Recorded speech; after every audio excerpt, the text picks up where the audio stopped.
In the mid-1500s, European explorers sailing down the West African coast expected to find small villages, tribes living in huts, and societies they could easily dominate. But when they reached the Kingdom of Benin, they discovered something far greater: a powerful empire, organized, wealthy, and sophisticated beyond anything they had imagined. Streets perfectly straight, massive palace complexes, skilled warriors, and bronze sculptures so advanced that many Europeans could not believe Africans had made them. This is the story of Benin, the African empire that shocked Europe for centuries. The Portuguese arrived with curiosity and trepidation. They expected to trade for ivory and pepper with a small, unorganized community. Instead, they found a city larger than Lisbon, with wide, straight streets, orderly marketplaces, and a central government led by the Oba, the King of Benin. The Oba's palace was enormous, adorned with coral, ivory, and intricate bronze sculptures depicting centuries of royal history. Europeans wrote in their journals, "The people are well governed and polite. The city is vast and prosperous. Surely this is no simple village." It was the first of many shocks. One of the most astounding features of the Benin Empire was its massive defensive walls. These earthworks, stretching thousands of kilometers, were constructed over centuries, guarding the city, controlling trade routes, and demonstrating incredible engineering skill. Europeans could hardly comprehend how a West African society had built something so massive and functional. To the people of Benin, however, it was simply the natural way to protect their kingdom. Benin City was a marvel of urban planning. Straight roads lined with trees, houses built in organized rows, central markets buzzing with traders. The Oba's palace at the heart of it all. European visitors compared it to capitals in their own countries, yet noted that Benin surpassed them in cleanliness, order, and cultural sophistication. The city reflected the Oba's authority and the society's respect for law and tradition. The crown jewel of Benin's culture was its art, particularly the Benin Bronzes.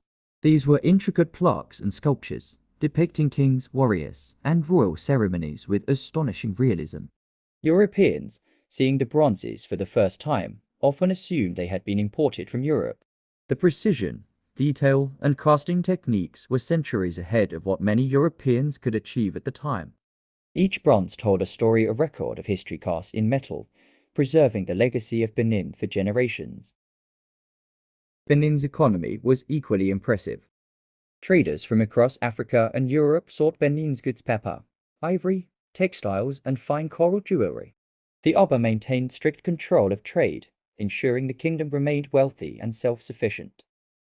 Europeans marveled at the sophistication of Benin's marketplace, organized, bustling, and prosperous beyond imagination. Benin's power was also defended by a formidable army.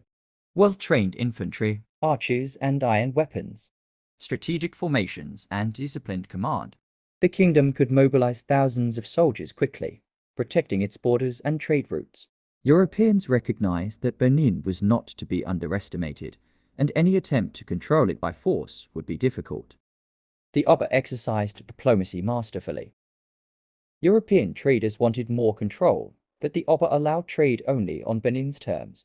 Even the powerful Portuguese and later British envoys had to respect the Oba's authority. Europeans were frustrated. They had never encountered an African kingdom so organized, wealthy, and assertive.